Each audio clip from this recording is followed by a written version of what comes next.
ये चुनाव में मत निर्धारित करने के लिए बड़ा महत्वपूर्ण पक्ष है। कैसे चलेगा ये देश? ये देश सरिया के आधार पर अब नहीं चल सकता। वो जमाने गए। अब ये देश यूसीसी के आधार पर ही चलेगा। अजमल कसाब को फांसी किसने दिलाई? तो हमारे प्रत्याशी ने दिलाई। अब फांसी दिलाने की बात याद नहीं करते। फांसी दिलाने के लिए जो आर्गुमेंट्स हुए होंगे, इसकी बाल की खाल खींच लें। इनको मालूम ही नहीं है देश की जनता क्या चाहती है। अगर ये सब बातें हैं, और जरूर है, इस पर कोई दो राय नहीं है, इलेक्शन के समय हिंदू मुस्लिम इश्यूज इतने क्यों आ रहे हैं? आप जहां जा रहे हैं, आप कह रहे हैं देश शरिया से चलेगा क्या? ये सवाल क्यों उठा रहे हैं आप? ये जरूरी क्यों है? क्योंकि बहुत महत्वपूर्ण है। देश की सबसे पुरानी पार्टी आज अपने इलेक्शन एजेंडा के अंदर इतिहास की घड़ी की सुइयों को उल्टा घुमाने की चेष्टा करती है। जब पूरी दुनिया पंथ निरपेक्षता की बात करती है, ये धर्म के आधार पर कानून लाने की बात करते हैं, क्या अर्णव जी ये मुद्दा आपको नहीं लगता कि देश की जनता को बताना चाहिए? ये चुनाव में मत निर्धारित करने के लिए बड़ा महत्वपूर्ण पक्ष है। कैसे चलेगा ये देश? ये देश सरिया के आधार पर अब नहीं चल सकता। वो जमाने गए। अब ये देश यूसीसी के आधार पर ही चलेगा। फोकस क्यों किया जाए इस पर? फोकस इसलिए समय पर फिर तो नेगेटिव हो भाई, इलेक्शन के समय भाई नहीं, समय नहीं, हमेशा ये महत्व का मुद्दा है।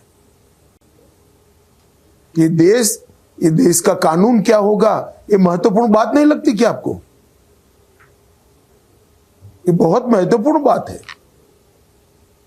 फिर तो कल आप कहोगे संविधान की भी क्यों चर्चा होनी है? नहीं, मैं तो चाहता हूं बातें हो, मगर फिर उल्टी साइड से भी उसी तरह की बातें होती हैं। क्या? जैसे तेजस्वी ने जो कहा, जो मैंने आपको पूछा कि तेजस्वी ने कहा, कहते खतरे में हिंदू नहीं है बल्कि प्रधानमंत्री की कुर्सी है।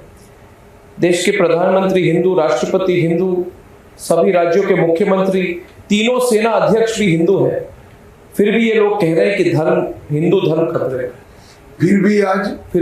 फिर भी आज बिहार के एक हिस्से में तेजस्वी बाबू, इनके पिताजी शुक्रवार की छुट्टी कर गए। क्या जवाब है तेजस्वी के पास? कि देश की छुट्टी अलग अलग हिस्सों में अलग अलग होगी क्या? किस प्रकार से देश चलाना चाहते हैं लोग? इसीलिए सवाल उठते हैं। और ये सब इश्यूज कांग्रेस पार्टी कहते हैं डाइवर्जनरी टैक्टिक है, ये जरूरी मुद्दे नहीं। पाकिस्तान का मुद्दा क्यों उठता है? पाकिस्तान का मुद्दा स्वाभाविक रूप से उठता है जब हमारे देश के चुनाव में पूरा पाकिस्तान लगभग एकमुश्त होकर ये कह रहा है कि राहुल गांधी को चुन लीजिए। हमें कोई आपत्ति नहीं, इनका वोट भी नहीं है, इनकी अपील का कोई प्रतिशत भी नहीं, मगर आपने ऐसा क्या किया कि पूरा पाकिस्तान आपका लट्टू हो गया है? वो तो देश की जनता सोचेगी ना, जरूर सोचेगी, और सोचना भी चाहिए। कांग्रेस पार्टी ने कहा है, और ये बहुत अब आज की खबर है, कांग्रेस पार्टी ने कहा है कि भारतीय जनता पार्टी ने ऐसे उम्मीदवार को सामने क्यों रखा है जिन्होंने अजमल कसाब के खिलाफ झूठ बोला, जिन्होंने झूठ बोला कि ऐसा है भाई। कांग्रेस पार्टी का मैंने पहले भी एक इंटरव्यू में कहा है कि जिसका बुरा समय आता है प्रभु इसकी सबसे पहले मती हर लेता है। अजमल कसाब को फांसी किसने दिलाई? तो हमारे प्रत्याशी ने दिलाई। अब फांसी दिलाने की बात याद नहीं करते। फांसी दिलाने के लिए जो आर्गुमेंट्स हुए होंगे, इसकी बाल की खाल खींच लें। इनको मालूम ही नहीं है देश की जनता क्या चाहती है।